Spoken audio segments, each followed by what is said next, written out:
Olá, meu irmão, olá, minha irmã, que a paz do Senhor esteja contigo. É uma grande alegria estarmos novamente aqui, começando neste momento o programa Ruá, programa de evangelização do canal Frater Play, nosso canal da Fundação Fraternidade.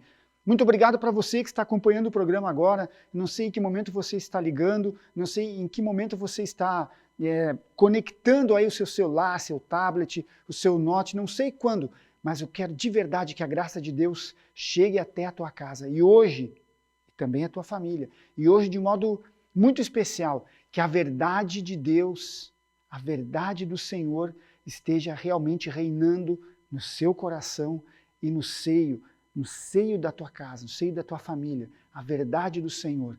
Fique conosco, está começando mais um programa Ruá pelo Frater Play, anunciando: conhecereis a verdade, e a verdade vos libertará. Esta é uma palavra que o próprio Senhor Jesus, Ele mesmo nos disse. Se você quiser, tem possibilidade, pegue a sua Bíblia, abre aí, por favor, no Evangelho do Senhor Jesus, segundo João, no capítulo 8.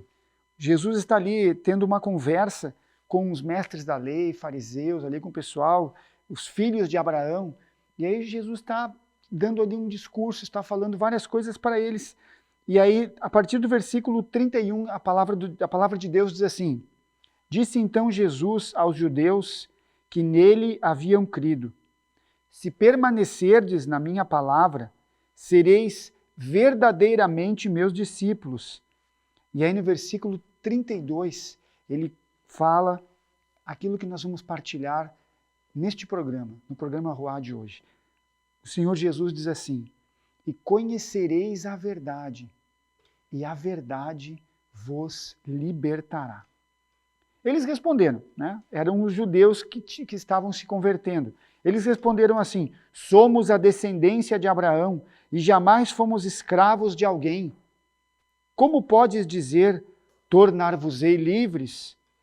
Jesus então lhe respondeu: em verdade eu vos digo, quem comete pecado é escravo.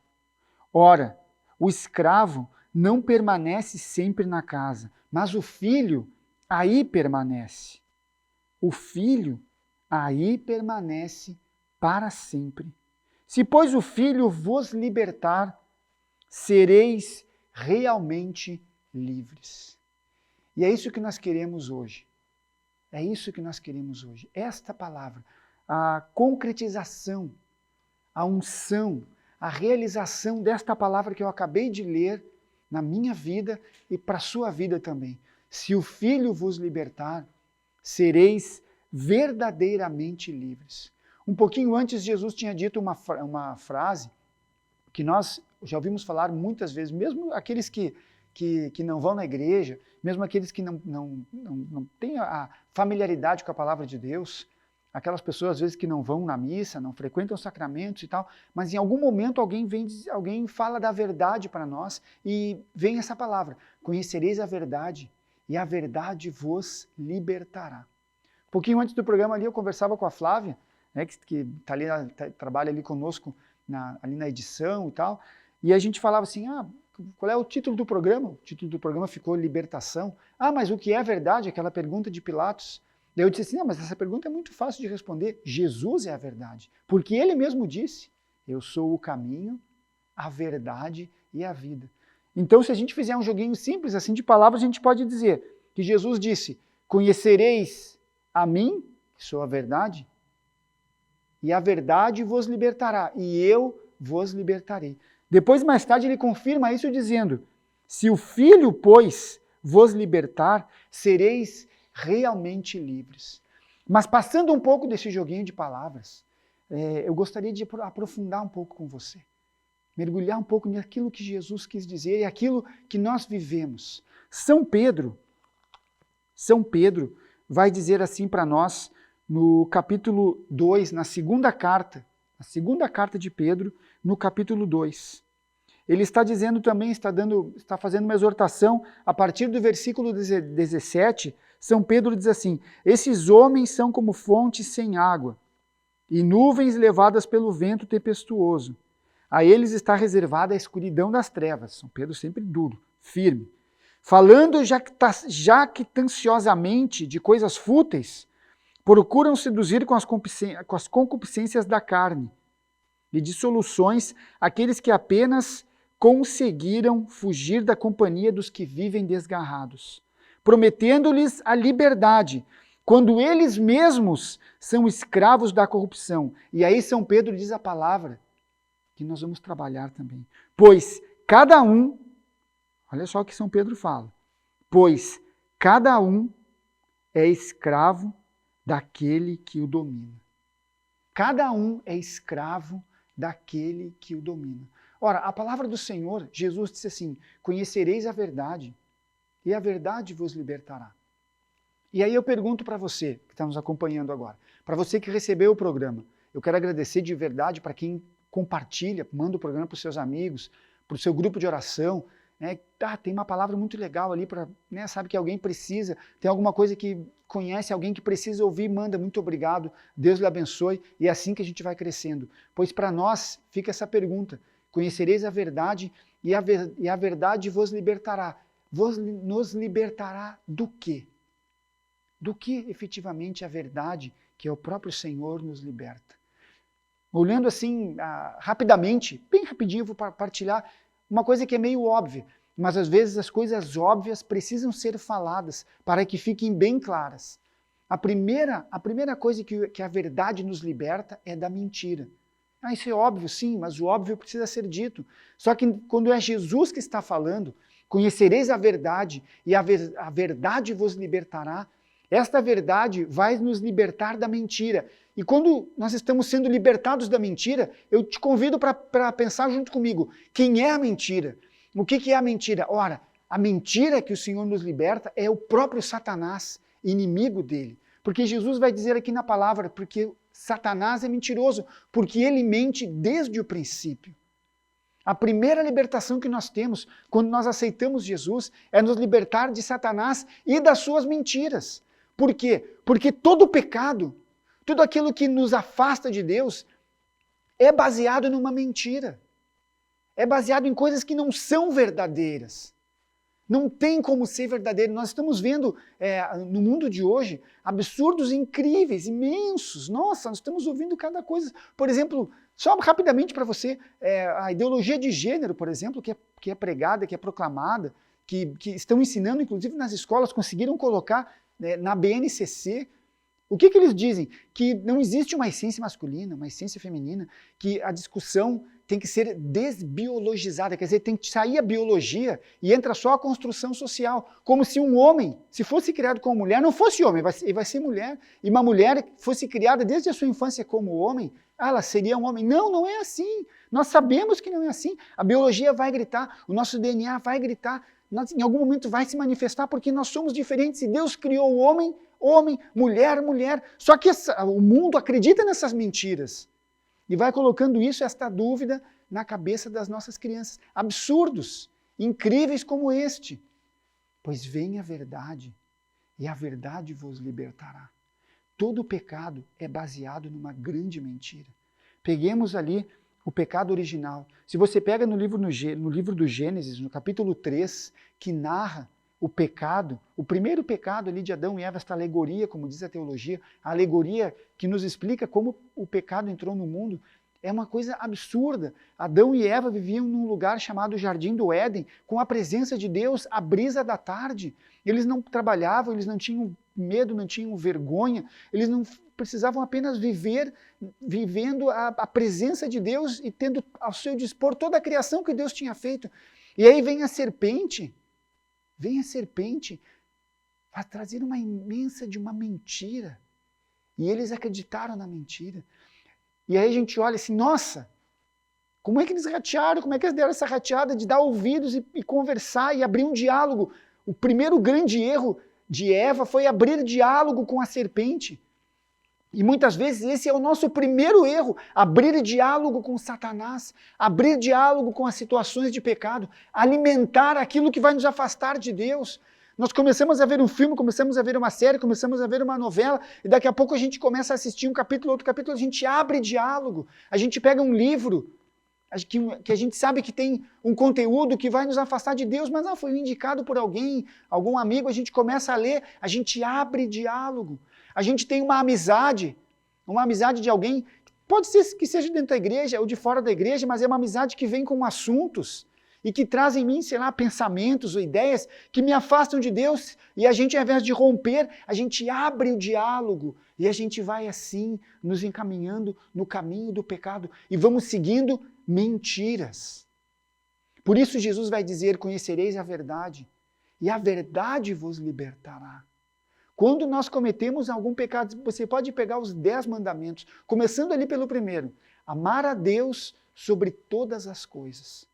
No Antigo Testamento diz assim, amarás o Senhor teu Deus de todo o teu coração, com todas as tuas forças, com toda a tua alma e com todo o teu espírito. Agora, seria necessário que Deus colocasse isso como mandamento por causa da nossa fraqueza? Sim, é necessário.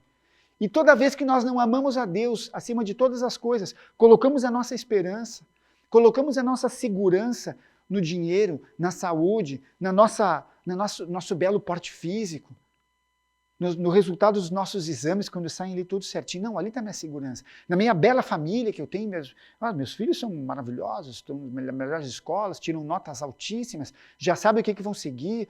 Eu já tenho amigos que vão conseguir para eles bolsa em tal faculdade, vão estudar fora do Brasil, vão se formar. Colocamos a nossa esperança em coisas que são boas, mas não são o centro da nossa vida e não vão salvar a nossa alma. Colocamos a nossa esperança na nossa conta bancária, nossa poupança ali que tem 4 dígitos, 5, nossa, 6 dígitos, mais de 100 mil reais tem guardado ali, consigo pagar, consigo viver, talvez 5, 10, 15, 20 anos, o meu pé de meia está pronto, não precisaria nem mais trabalhar. Trabalho porque eu gosto, por prazer, por esporte, vou ali e tal. Colocamos a nossa esperança, insensatos, diz a palavra, mentiras. Acreditamos em mentiras. Colocamos o centro na nossa vida, o reconhecimento humano, o status.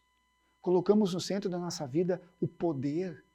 Colocamos no centro da nossa vida o prazer. Como se eu conquistasse a mulher mais linda que eu achasse, ou a mulher mais linda conquistasse um homem e tivesse aqueles momentos de prazer da sua sexualidade, fosse completar a sua vida. Mentiras. Mentiras. Por isso que nós precisamos viver na verdade. Por isso que nós precisamos buscar sedentos à verdade. E toda vez que nós pecamos, e nós pecamos, é porque nós estamos virando o nosso rosto, virando as costas para a verdade infinita que é o próprio Senhor. E estamos acreditando na proposta da serpente. Você lembra? Está aqui no capítulo 3. A serpente diz assim, Deus, não, vós não morrereis. Lembra? Você lembra? Quando a serpente chega ardilosamente dizendo já uma grande mentira, é tudo baseado em mentira.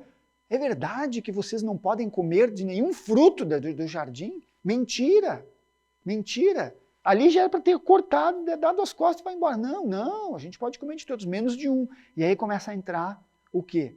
Começa a entrar o quê? A nossa limitação humana.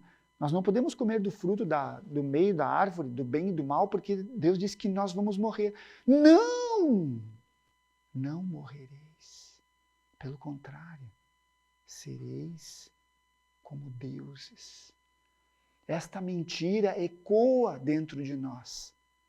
Esta mentira ecoa dentro de nós. Até hoje. Até hoje. Você pode até olhar e dizer para mim, não, mas eu não quero ser como Deus. Eu não quero, nunca pensei em sentar no trono de Deus. Ah, é verdade. Pois eu digo para você que toda vez que nós tomamos as rédeas da nossa vida, ou queremos julgar alguém, achamos que nós é que realmente sabemos aquilo que é o melhor para nós, ou como dizem essas correntes que apoiam o aborto, né, com relação às mulheres, meu corpo, minhas regras, eles dizem para estimularem as mulheres a abortar. Ah, é seu corpo, é suas regras. E isso não é ser o Deus da sua vida. Isto não é ser o Deus para decidir exatamente aquilo, o caminho para onde você quer ir. Eu faço do meu jeito, porque eu é que sei. Isto não é ser como Deus. E ainda pulando assim, ó, para um nível mais escandaloso ainda. Agora vamos utilizar artigos indefinidos, porque cada um define o que quer ser. Quer dizer, não é mais Deus que define quando nasce um homem e uma mulher, mas são os homens que definem. Isto não é explicitamente ser como Deus? Pois eu digo para você, não prevalecerão. Não prevalecerão. Enquanto nós estivermos buscando efetivamente a verdade, isso de uma forma profunda, olhando para dentro de nós, olhando para dentro das nossas limitações, olhando para onde é que eu efetivamente mesmo, realmente, de fato, eu coloco a minha vida à disposição de Deus, quando eu dobro meus joelhos para rezar, e eu digo sim, como a oração do próprio Jesus, naquele combate do Horto das Oliveiras, do Jardim do Getsemane, ali, este combate, nós vivemos este combate quase que diário. Senhor, se é possível, afasta de mim esse cálice, mas seja feita a tua vontade, e não a minha. Isto que era a conversa do pai com o filho, gerado, não criado. Diz aquela outra versão do creio, niceno-constantinopolitano, gerado, não criado, consubstancial ao Pai. Pois era este filho que olhava para o Pai e dizia, não seja feita a minha vontade, e sim a tua. Pois se Jesus submete a vontade dele, à vontade do Pai, quanto mais nós. Quando nós roubamos, e aí quando eu falo roubar, eu não estou dizendo assim, assaltou um banco, foi na casa de alguém, viu alguma coisa e pegou. Isso não são coisas assim. Mas muitas vezes nós levamos para a nossa vida pequenas trapaças. Não devolve o troco. Vai negociar com alguém. Isso é muito comum acontecer. Chega numa loja, né? E aí diz assim, eu quero comprar aquele produto. Quanto é que custa? É R$50. Aí diz assim, mas eu vi na loja do vizinho ali, 2 quadras, e eu vi por 40. Eu vi por 40. É mentira, não viu, mas fala. Por quê? Porque quer levar vantagem. Mentiras. E aí consegue comprar o produto. Vem uma falsa sensação. Vem uma falsa sensação de vitória. Vem uma falsa sensação de conquista. Vem uma sensação, de superioridade. Enganei aquele ali. E o pecado, ele traz isso para dentro de nós. O pecado ele traz essa falsa sensação de que nós somos superiores, que nós é que sabemos, nos traz esse orgulho, esse egoísmo, essa sensação de conseguir, cheguei lá, por meios, desviados, errados, meios escusos, que não pode ser visto. Eu digo para você, eu levo esta regra sempre na minha vida, procuro fazer assim, de verdade. Não sou perfeito, estou muito longe disso, infelizmente. Eu quero chegar mais perto do Senhor, mas quando eu estou fazendo alguma coisa, eu sempre penso assim, será que alguém pode ver o que eu estou fazendo? Se alguém pode chegar agora e ver o que eu estou fazendo, bom, então eu estou fazendo uma coisa lícita. Porque se eu estou fazendo alguma coisa, que chega alguém, eu tenho que parar de fazer, eu tenho que mudar, é porque tem alguma coisa errada. Claro, não estou falando de brincadeira, festa surpresa, não estou falando de, estou tomando banho, não é isso. Você sabe o que eu estou falando. As nossas atitudes do dia a dia, elas podem ser todas feitas às claras.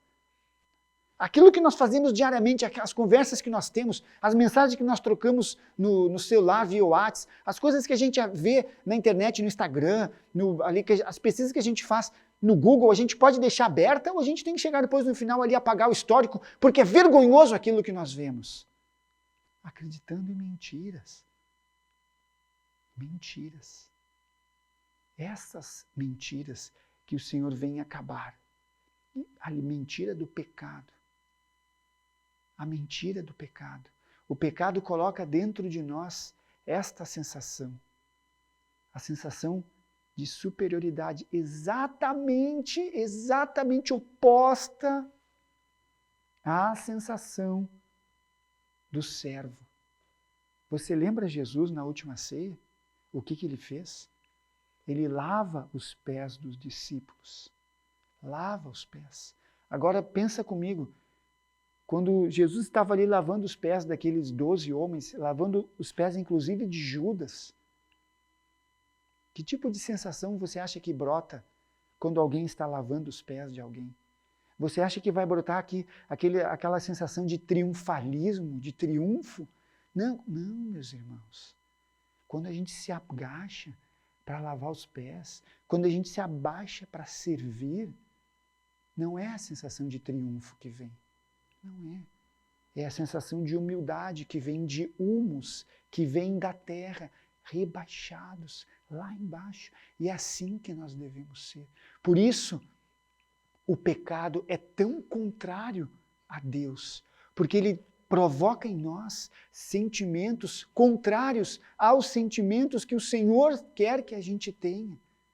O Senhor não quer que a gente tenha um sentimento de triunfalismo, de vitória, assim, aquela vitória que vem a qualquer custo. Não, o importante, né? Você ouve aí o mundo falando facilmente, o importante é ser feliz.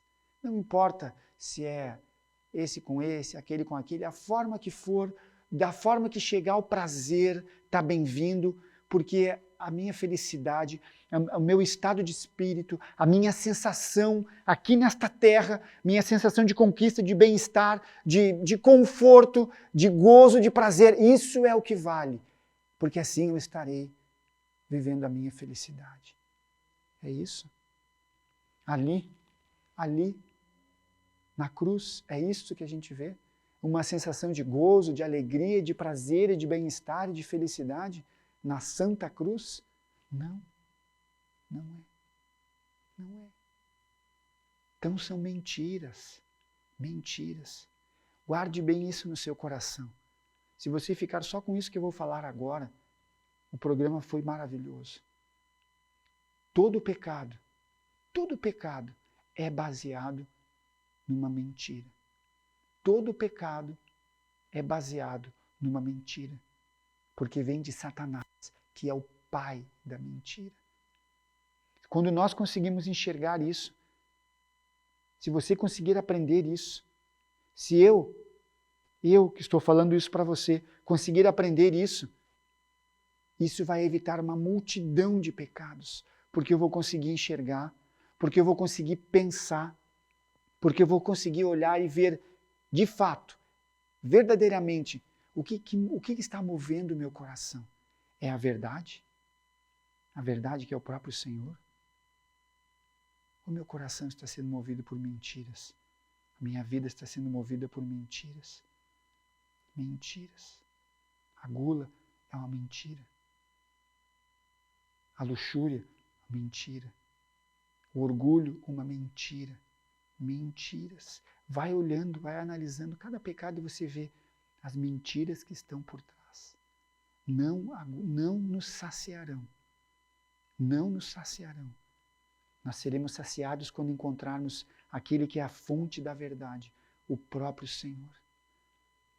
Nós nos colocamos na presença dele agora, nos aproximando do final do programa. Eu convido você a olhar aqui para a cruz do Senhor Jesus. É aquilo que eu disse, o pecado gera em nós esse triunfo, esta sensação de vitória. Não aquela vitória sobre a morte que virá na ressurreição, que é o nosso destino, ressuscitar com Ele. Mas ressuscitaremos se morrermos com Ele. Se morrermos com Ele. Não é essa. Não é essa a vitória. A sensação de poder não é essa. Aqui está. Aqui está a verdade. Esta é a verdade que liberta. A verdade da cruz. Esta é a verdade que vai fazer cada um de nós livres, de fato. Não somente em palavras, mas em atos, livres. Porque quando o Filho nos libertar, e vai nos libertar da mentira, nós vamos enxergar de verdade quem somos nós. Não vai ser muito bonito o que a gente vai ver, mas vai ser verdadeiro. E aí nós podemos sim, caminhando, nos configurarmos ao Cristo aqui, primeiro aqui, na cruz. e aí seremos livres, como Jesus, quando ressuscita, é livre. Olhemos para o Cristo e eu te convido para rezar comigo no final do programa.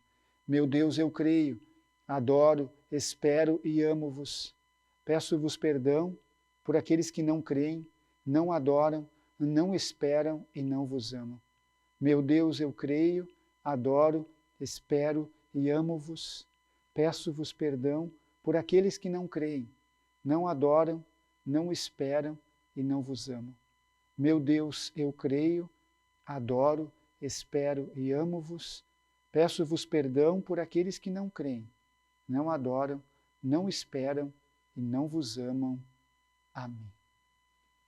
Meu irmão, minha irmã, muito obrigado para você que vai partilhar o programa, você que acompanhou todo o programa. Deus abençoe ricamente a sua vida e continue acompanhando Hora da Misericórdia, 100% para Jesus, agora ao vivo em terças e quartas, terças ali com a Fran, quartas-feiras, as Santas Mulheres fazendo o programa especial de intercessão. Muito obrigado para você que colabora conosco, você que reza conosco, Deus te abençoe muito, de verdade. Muito obrigado para você que torce. Nós precisamos sim da sua oração. Precisamos que você reze conosco, para que a gente possa cumprir a missão que o Senhor nos confiou. Deus abençoe muito você e até o próximo programa, se assim Deus quiser e permitir, em nome do Pai, e do Filho, e do Espírito Santo. Amém.